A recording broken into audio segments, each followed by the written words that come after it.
to another episode of the NC Beer Buzz. I'm out in Southern Pines at Hatchet Brewing, and I'm with one of the owners of the brewery, Greg Walker, who also has his partner, Mike Carey. Mm-hmm. Both of you were stationed at Fort Bragg.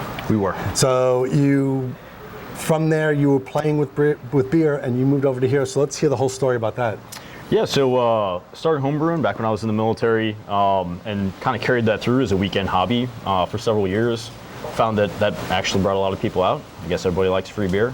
So it turned out to be a very social hobby, which was surprising. Probably shouldn't have been, but it was surprising nonetheless.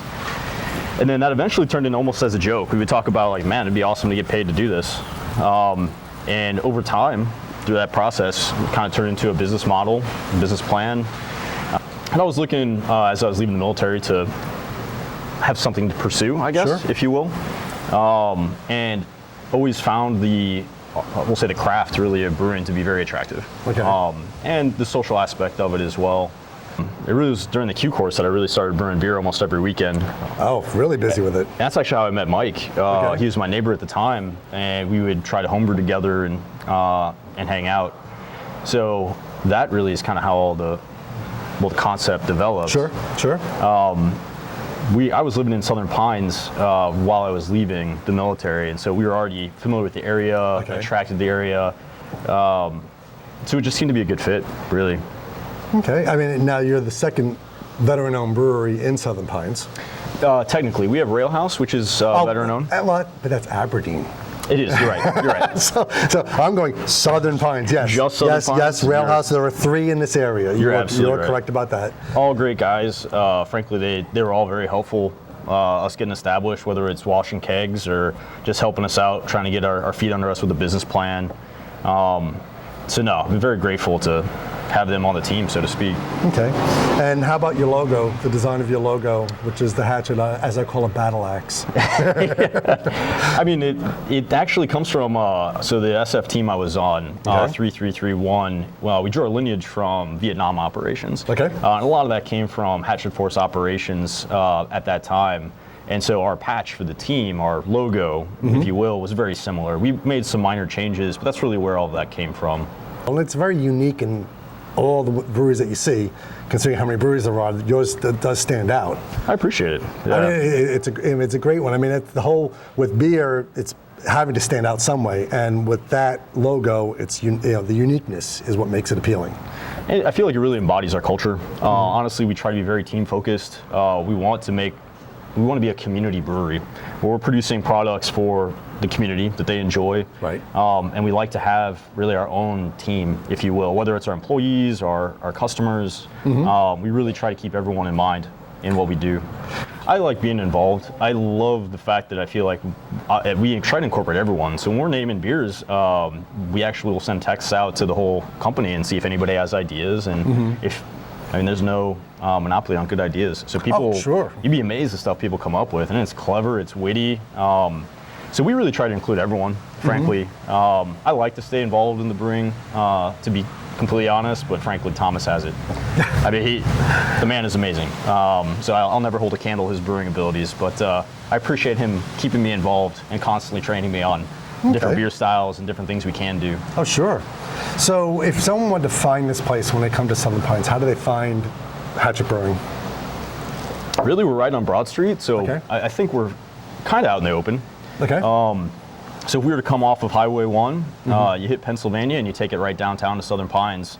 And we're in the southern portion of the downtown area, but we're walking distance, I'd say, from most places downtown. Awesome. Okay. Well, I think a lot of people are interested in the shiny parts, the stainless steel, so we'll go have a little talk with Thomas. So now we're in the brew house with all the shiny stainless steel with Thomas Vincent, who's the head brewer of Hatchet Brewing, and he's going to explain what all this wonderful steel does. Well, thanks.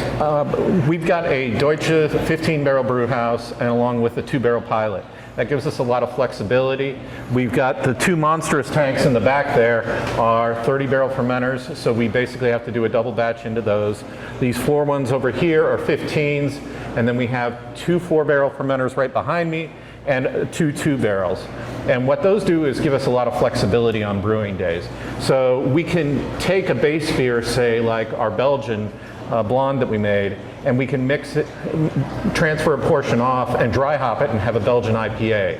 Or when we made a stout, we were able to make a milk stout and a dry stout because out of one batch. And so there's a lot of flexibility at play that is just really convenient that a lot of brewers don't get the opportunity to play with. Oh, sure. I mean, especially having, not only that, but having the palate systems, you can play even more than kind of taking a chance brewing 15 barrels of something going, oh, that didn't work out. We'll make it work. Which is yeah, it's nice not to have to make it work. You can kind of have a little more fun and play. Right. And so that's really been a lot of fun for us, especially like with the fruited sours have worked out great for that.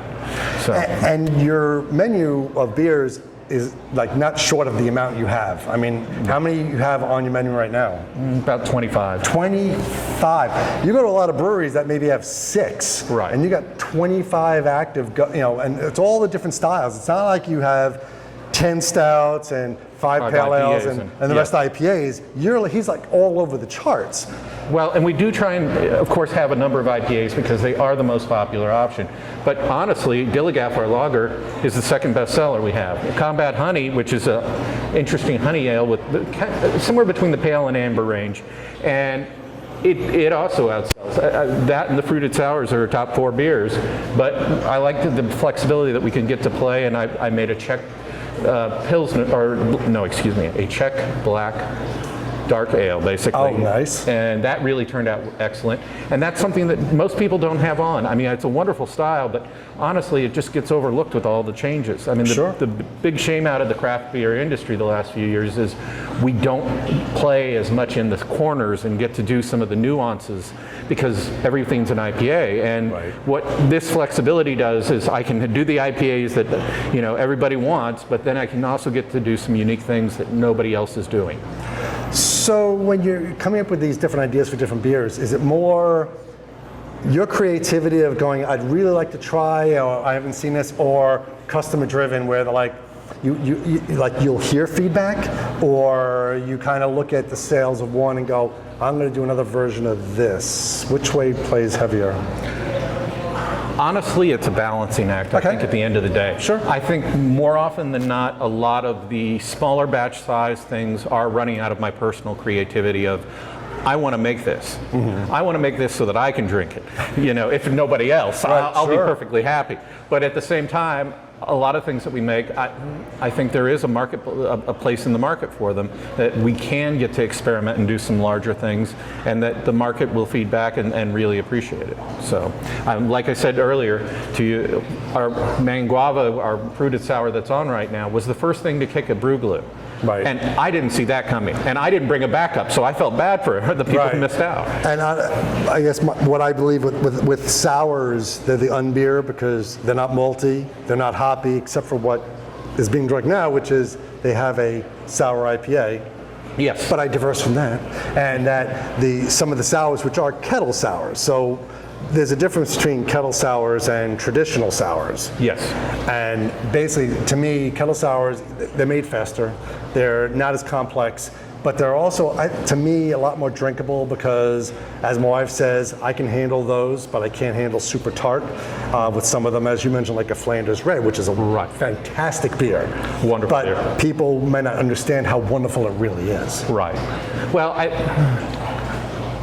and the wonderful thing about the kettle sour is I do think it's underappreciated that there are techniques out there. Shout out to Andrew Turner. He knows why. But that there are processes that can make them just as tasty as some of the other options, and they're cost effective too, which in the current market, in the current environment, it's a wonderful thing. And the kettle sours, that basically it's Berliner Weissengose. Yeah, that's the core. The core original ones. But I think the American sours are really taking off as a category on their own, which they may be dry hopped. We have Hoppy as the new sour on right now. That's an example. Also, our sour IPA is kind of technically an example in that. But at the same time, there's so much room to play with the fruit, and like you mentioned, the lactose. Sure. There's a lot of realm to play with in those beers. So tell me about America. The collab that you did with the 3 breweries in the area, which is you, Railhouse, and Southern Pines, right? Right. So we got together and we talked about it and we said, well, we want to do something unique. We want to do something different. We want it to be for the 4th of July. And when you think of 4th of July, you think of picnics, you think of, you know, fireworks, grilling out, all of that. And you want something light and refreshing. You want something kind of citrusy maybe. You know, I kind of got thinking about like a glass of carbonated lemonade almost, but in IPA form. And so this it drove the idea of a sour, and they tasted hoppy is the new sour as kind of a test case. Can we make a hoppy sour? Will it make sense? And they went, no, this works. Let's do it bigger. Let's do it as an IPA strength. And we went, okay, let's do it. Let's run with it and see what happens with it. And so we've got in there Amarillo, we've got Citra and Mosaic, which are top 2 favorite hops of people right now, and then Nelson Savoy. Micah at Southern Ponics specifically mentioned it because he loves the white grape character that that has, and it imparted into the beer. So we included that as well. So it really is truly a collaboration, that it wasn't just one person's idea. It was all of us teaming up together, which kind of goes back to Greg's theme earlier about the team. And that's actually in cans, even though you do have your own beer in cans. Right. But this one is also in cans that's available. Exactly. And it is available at local bottle shops throughout the Triangle. We're trying to get into some places in Charlotte. Keep an eye out for those. And then we're also distributed by Healy in the Fayetteville marketplace. So that you definitely see us out there with that beer in the coming days. So your footprint's really growing in the state. Yes, and you're looking is. to grow even bigger. We were, well, since 2019, and then there was this little incident thing. COVID thing? Yeah, you might have heard of it. And because of that, we were very taproom focused up until the beginning of this year. And then at the beginning of this year, I said, you know, we can do more. We can bring our beer to a wider audience.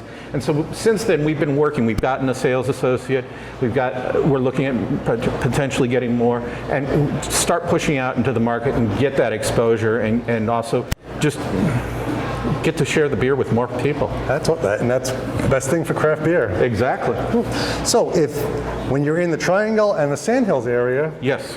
make sure you look for Hatchet Brewing, look for the cans. And also if you're in Southern Pines, you have to stop at the brewery and check it out, because with all the beers they have, there's going to be something that you will find that you will definitely love. Right? I would most certainly agree. So just remember, thank you, everyone. Please stop by. Sure. And remember to drink local and keep your beer dollars in North Carolina.